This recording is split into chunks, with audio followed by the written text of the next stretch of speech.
The email arrived with a smile in its punctuation, polite enough to pretend it wasn't holding a blade. Immediate separation, it said. Signed by the interim CEO, Claire Whitmore.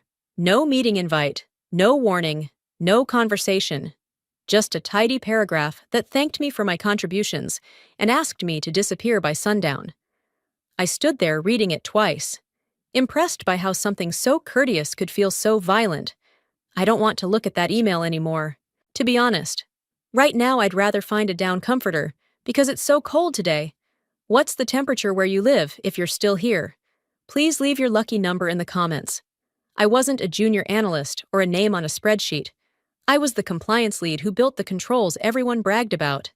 I slowed bad decisions, stopped risky contracts, and documented what others preferred to forget. Claire, by contrast, wore borrowed authority like a tailored jacket, confident, crisp, and loudly allergic to breaks. She didn't argue with me. She erased me. Her follow-up message landed minutes later. Sugar on glass. It's leadership. I almost laughed. Leadership, apparently, meant speed without checks and silence without witnesses. Security showed up with a box. HR read from a script that used the word transition the way people use perfume to hide smoke. As I packed, I noticed how efficient the day had become without me. Decisions moved faster. Questions stopped. That was the point. Claire didn't need obstacles. She needed a clear hallway at HR's desk. I asked one question and kept my voice flat. This decision went through the board. Right. The room tightened. The representative stared at a folder that suddenly needed attention. A keyboard clicked without purpose. Somewhere. A printer hummed like it was trying to help. No answer came. Not yes, not no. Just air.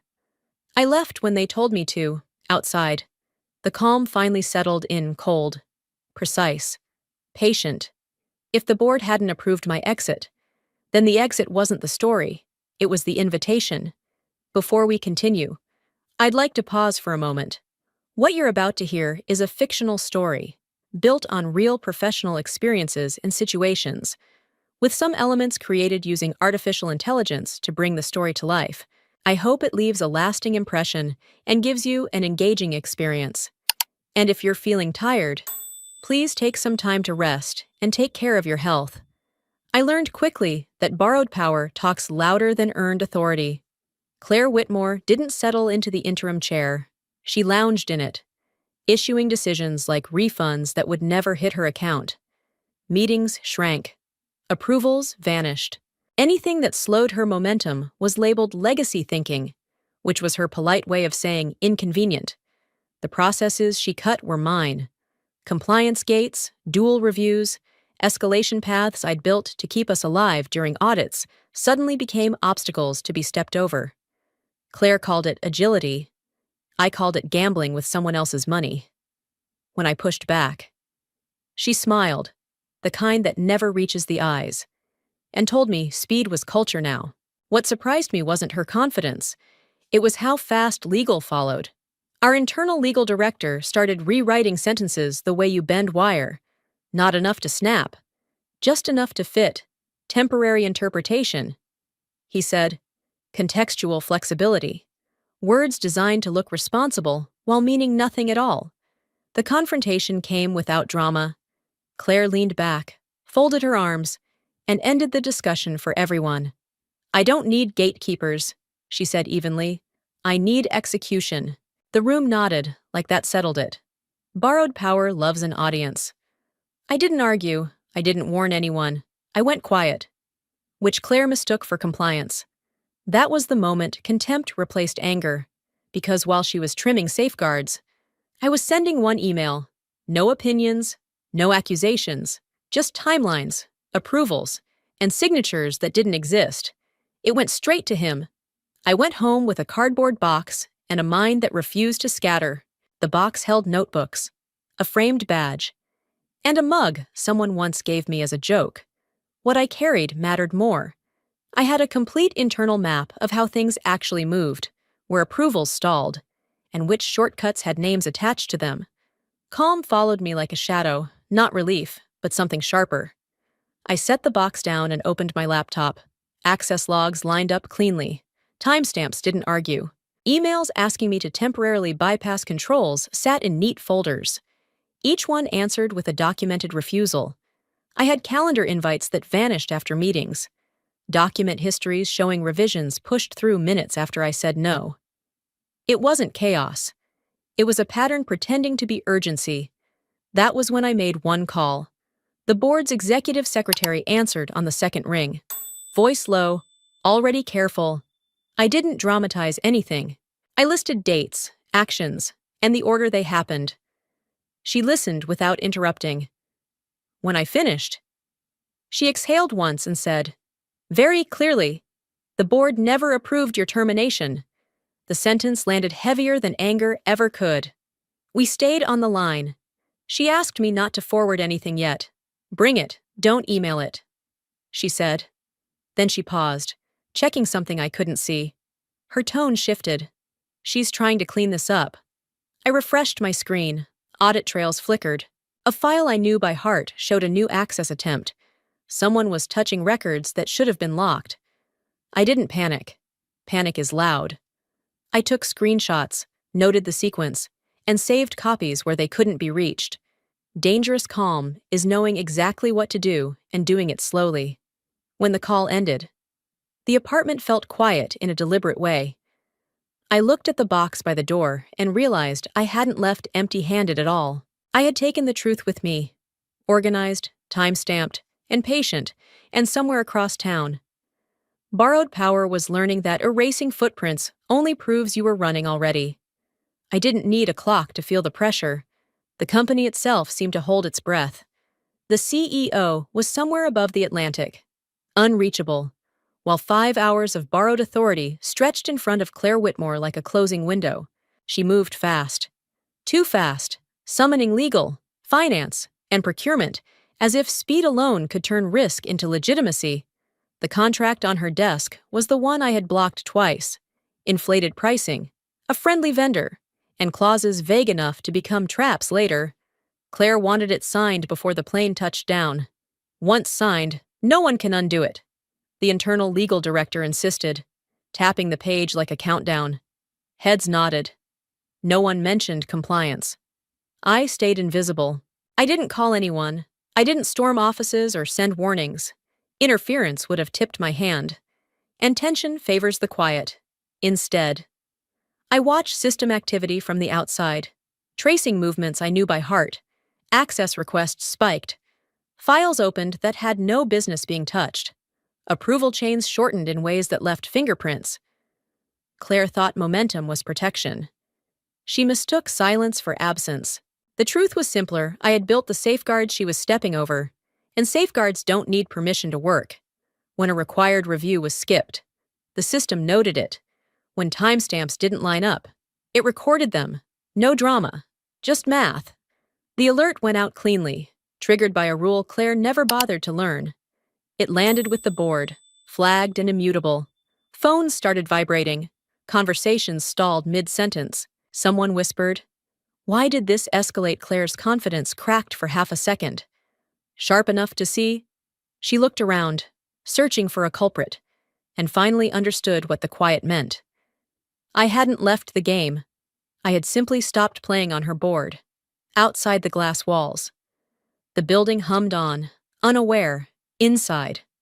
Borrowed authority began to sweat. 5 hours weren't gone yet, but they were no longer hers to spend. And that realization tightened the room more than any raised voice ever could. No one laughed. No one spoke at all. I was seated before anyone spoke, the room already tight with expectation. The emergency meeting had been called the moment the CEO returned. Coats still on chairs, coffee untouched. Claire Whitmore took the floor first. Confident, prepared, telling her version before anyone asked. According to her, I was a problem employee, resistant, emotional, slowing progress during a critical window. She said it calmly, professionally, as if repetition could turn accusation into fact. The internal legal director followed, smoothing edges with careful language. He spoke about interpretation, discretion, Interim authority. Nothing concrete, nothing written. Just enough fog to make responsibility feel shared. I stayed silent. Silence. In rooms like that, is either weakness or restraint. I let them decide which. Across the table. The CEO listened without interruption. No notes, no reaction. His stillness changed the temperature when Claire finished. She folded her hands, satisfied. Legal nodded, relieved. The board waited for guidance, for tone, for permission. Instead, the CEO looked up and asked one question. Who approved her termination? He didn't raise his voice. He didn't add context. The sentence hung there, clean and dangerous. Claire answered too quickly. She referenced urgency, leadership discretion, operational need. Legal jumped in, citing precedent without documents. Words piled on words, but nothing landed. The CEO waited again. The pause stretched until it hurt. Finally, he asked for the record, the approval, the vote, the signature. Papers shuffled, screens refreshed. No one met his eyes. There was no minute, no authorization, no trace of consent beyond Claire's confidence. That was the moment the storm announced itself. Not with noise, but with absence. The absence of proof, the absence of authority. I felt it settle over the table, heavy and inevitable. I hadn't said a word. And yet everything had shifted. The board understood before Claire did. Silence wasn't protecting her anymore. It was closing in. No one objected. No one defended her. And no one questioned why the room suddenly felt smaller. As if borrowed authority had finally discovered gravity, and everyone present understood exactly who would be pulled down next after this meeting. I was invited back into the room without ceremony, as if nothing unusual had happened. I didn't thank anyone or apologize for existing. I sat, opened my folder, and placed it on the table. The silence welcomed facts better than speeches ever could. I didn't defend myself. I didn't explain motives or tone. I walked them through time, date by date, request by request. An email asking me to bypass review. A follow-up marked urgent. A meeting where approval was implied but never granted. Logs showing access after hours. Edits made minutes after refusals. The record spoke cleanly, without anger, without adjectives. Claire interrupted twice. "She's manipulating the narrative," she said, sharp and rehearsed. I didn't look at her. Narratives argue. Evidence doesn't. I slid the logs forward. The timestamps lined up like teeth. Legal clearance that never existed. Authority that was assumed, not assigned. The board leaned in. Chairs stopped moving. When I finished, I closed the folder. Not dramatically. Just enough to signal completion. The room stayed quiet. That was when the CEO turned his attention away from me. He looked at the internal legal director. Not with accusation, but expectation. "Did legal authorize this?" he asked. The question was simple. The answer should have been immediate. It wasn't. Seconds stretched. The legal director adjusted his glasses, opened his mouth, then stopped. He glanced at Claire. She nodded once. Too late. Paper rustled. Someone coughed. "I need to verify," he finally said. That delay landed harder than a confession. Verification meant memory was unreliable. Authority was improvised. Procedure had been optional. I felt the weight of it settle across the table. Cold and exact. Facts didn't need allies. They had already arrived, on time. And now they were waiting. No one rushed to fill the gap. No one argued anymore. I remained still, because movement would have softened it. In that pause, responsibility found its owner. The storm hadn't broken yet, but everyone could hear it gathering. Patient, methodical, and impossible to outrun. Even Claire sat silent. Realizing borrowed authority expires the moment facts stop cooperating entirely today. The room shifted when the CEO finally spoke again. Not louder, not faster, just precise enough to cut through the noise. He didn't raise his voice or gesture. He simply began removing assumptions one by one, like labels peeled off files that never belonged there. Interim authority, he explained, was not ownership. It was custody, temporary and conditional, and it came with limits Claire had chosen to ignore. He cited the clause calmly, the one I knew by heart, the one that restricted termination of critical roles without board approval. My role. He didn't look at me when he said it. He looked at the table, as if daring anyone to challenge the language itself. No one did. Pages turned. The board members leaned closer, reading consequences they had never expected to face so personally. What followed wasn't shouting. It was arithmetic, exposure estimates, regulatory penalties, contract nullifications, numbers stacked quietly until the total crossed into 9 figures. That was when the room exhaled. The risk was no longer theoretical. It was documented, dated, and traceable. Claire tried to interrupt. He stopped her with a raised finger. Not unkind, just final. Your interim authority ends today, he said. No emphasis, no flourish. The sentence didn't need help. For a moment, no one moved. Then Claire laughed once, sharp and defensive. She pushed her chair back and stood. You'll regret this, she said. I'll sue. I was empowered to act. Her voice echoed more than it should have, thin against the weight of the record. The CEO nodded slightly, as if he had expected that response. You're free to pursue any remedy you believe applies. He replied, so are we. That was the controlled explosion. No chaos, no raised voices, just the sudden collapse of borrowed power under its own misuse. I stayed seated, hands folded, breathing steady. I hadn't won anything. I had simply watched authority return to its rightful shape. And as Claire gathered her things, still threatening, I understood something clearly. Power cracks the moment it mistakes speed for permission. And today, it had shattered quietly, exactly as it deserved. The collapse didn't arrive all at once. It traveled, methodical and unstoppable. Once authority cracked, consequences followed in sequence, each triggering the next. The internal legal director was first. An inquiry began quietly, framed as routine, but questions about side conversations and prior relationships surfaced fast. Conflict of interest stopped being a phrase and became a file. With legal under review, the contract Claire rushed toward lost its protection. Procurement froze it without debate. Finance flagged exposure. The vendor called twice, then stopped.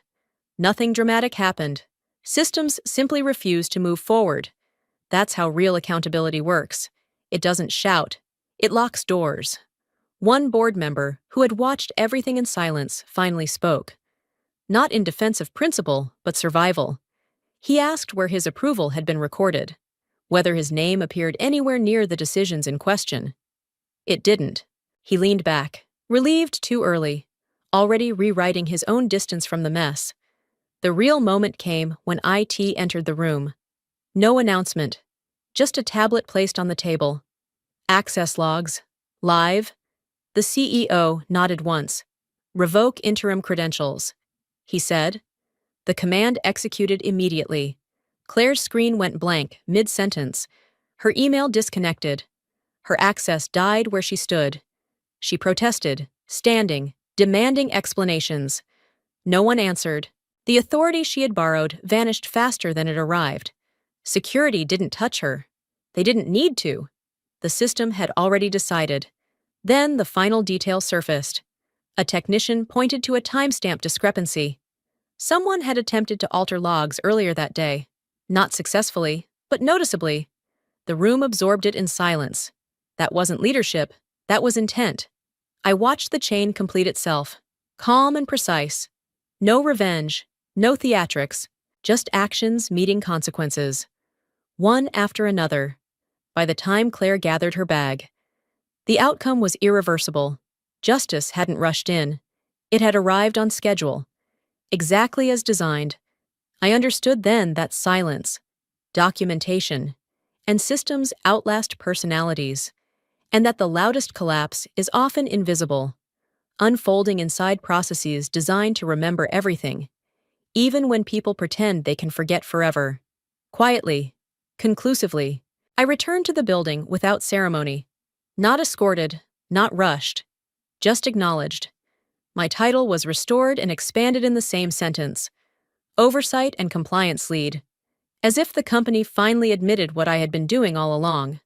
No applause followed. Power, when legitimate, doesn't require witnesses. The CEO asked me to stay behind after the meeting.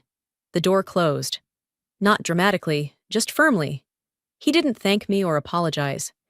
He said one line, measured and final: "I don't need loyalty. I need breaks." I nodded. That was the closest thing to trust I'd ever been offered. And it carried weight. I didn't celebrate. I opened a notebook and outlined rules: interim authority limits, mandatory board sign-off for terminations tied to critical systems, dual logging no executive could disable, clear escalation paths that didn't rely on personalities behaving well. I wasn't building a shield for myself. I was installing guardrails for whoever came next. When I presented the framework, there was resistance, brief and predictable. Someone mentioned flexibility. Someone else mentioned optics. I answered with exposure figures, timelines, and documented failures that were still warm. Silence followed, then agreement. The vote passed immediately. No amendments, no delay. That should have been the end. But the CEO added one clause: retroactive application. Every interim decision from the last window would be reviewed under the new rules. A murmur rippled around the table. Accountability, it turned out, was contagious. Afterward, people stopped by my desk with careful smiles, recalibrating. I accepted none of it personally. Authority had finally aligned with responsibility, and that alignment changed behavior faster than fear ever could. I sat down, logged in, and saw the system respond as it should. Locked controls, clean audit trails, nothing flashy, just order. I wasn't reinstated to be comfortable. I was reinstated to be effective. And the difference mattered. Borrowed power had been loud. Real power worked quietly. And it stayed. From that moment forward, titles meant less than systems, and silence meant more than speeches. Because consequences, once formalized, no longer needed emotion to enforce them at all now. I sat back at my old desk. The same surface, the same chair, but a different weight in the room. Systems were locked, permissions layered, alerts humming quietly in the background. Nothing looked dramatic, which was the point. Order rarely announces itself. I didn't seek apologies or revenge. I rewired structure. Processes replaced personalities. Limits replaced trust. The company didn't need heroes. It needed constraints that worked when no one was watching. That was the real correction. People spoke to me differently now, carefully, measuring words. I let them. Authority, once formalized, changes behavior without conversation. I focused on documentation, thresholds, and escalation paths that required no courage to follow. As I logged out that evening, the sentence surfaced, sharp and honest. I wasn't fired because I failed. I was fired because I worked. It wasn't bitterness, it was arithmetic. Before leaving, I saved the final file. A protocol for interim leadership transitions, written by me, approved, irreversible. If borrowed power ever tried to run wild again, the ending was already designed. Not loud, not personal, just final, forever enforced. There's one thing I learned from this story in large systems. Real value doesn't come from titles. It comes from whether you're willing to do the right thing when doing so makes you inconvenient. Doing the right thing rarely earns applause right away. More often, it brings isolation, doubt, and sometimes a door closing behind you. But those moments are exactly how you find out where you truly stand. I didn't win by raising my voice or chasing personal revenge. I stayed clear-headed, protected the facts, and trusted that truth has its own weight. That isn't just a professional lesson, it's a human one. When you defend principles, you're also protecting people who don't yet have the power or safety to speak up. If you were in my place, Pushed aside simply for refusing to compromise? What would you do? Would you stay silent to keep your position? Or would you accept being labeled difficult to keep a system from sliding into something worse? I believe many of you listening right now have faced that same choice. By the way, where are you listening from at your desk, on the drive home, or during a quiet moment at the end of a long day? If this story resonated with you, help it reach someone else who might need it. One subscription from you helps this story travel further.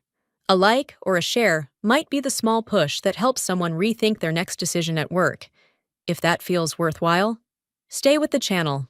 Together, we'll keep sharing calm, honest stories about fairness, courage, and doing the right thing when it matters most. This story was fully created and produced by our team. We do not copy or borrow content from any other channel. Thank you for staying with us and listening until the end.